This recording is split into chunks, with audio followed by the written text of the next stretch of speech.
To many people, Gone Home is the original first person interactive story.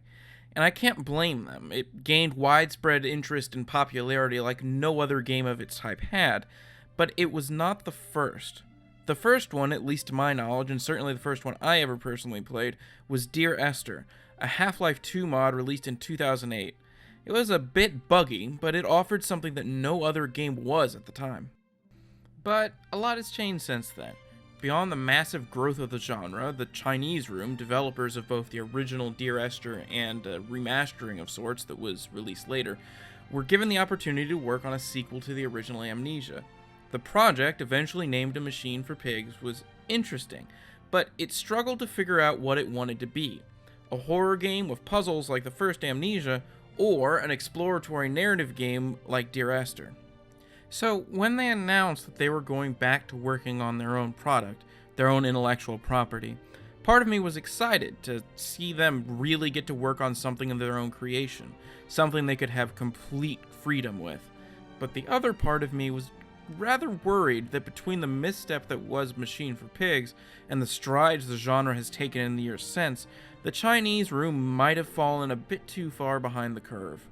Thankfully, Everybody's Gone to the Rapture is a game that not only maintains the developer's own style from the days of Dear Esther, but also implements and iterates on concepts from other more modern examples, ones that have pushed interactive storytelling forward in the intervening years.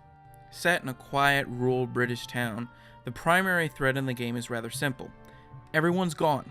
What happened to them? And perhaps more importantly, how did it happen?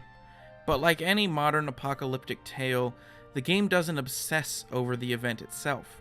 It concerns itself with how people respond to it, from willing acceptance to disbelief to outright hostility.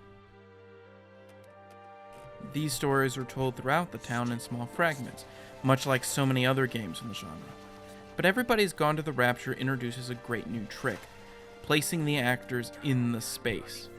By using vaguely humanoid collections of light particles, it maintains the abstract nature of storytelling that is key to this sort of game, but it still gives a much better idea to the player as to how some of these events played out, particularly when two or more people are interacting with each other.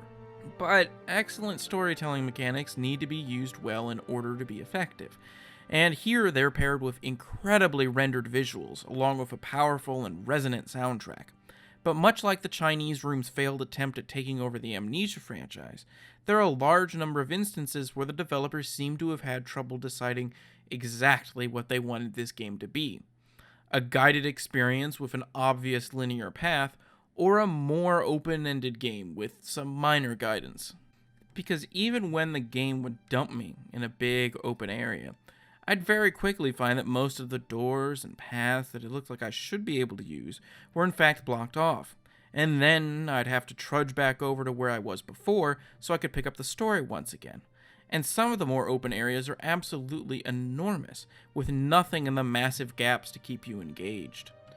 The game does give you a path to follow in the form of a floating, glowing guide, but it doesn't force you to follow it. And in the areas where I chose to explore for myself, I felt punished for that decision, and I felt that I was having a worse experience than I would have had I simply followed the light through the region and had a linear story told to me. But as with any game that tells its story through scattered fragments, I felt compelled to find everything, something the slow walking speed, even with that secret run button, made extremely frustrating. Backtracking is an unbearably dull chore, and by the end of the game I did find myself simply following the golden path.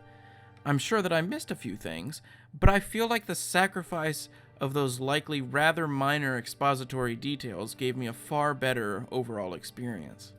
But while I certainly feel like many of the game's environments could have been shrunk to improve the gameplay experience, I also think that it could very well take away from how the game feels to explore.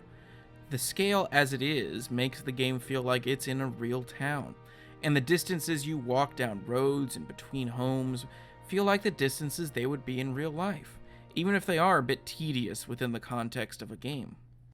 And most importantly, an excellent story is told within those boundaries. I gradually met most of the people that lived in this little village, and I got to watch them weave in and out of everyone else's lives in a realistic way, telling the story not only of this event unfolding around them, but the stories of their working, playing, and fighting with each other.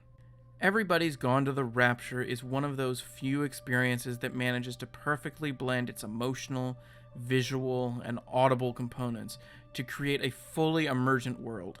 A world that you want to explore, even if the game's mechanics are going to punish you for doing so. I have my problems with the mechanical choices the developers made, but in the face of just sitting down and experiencing what this has to offer, they seem rather petty in comparison.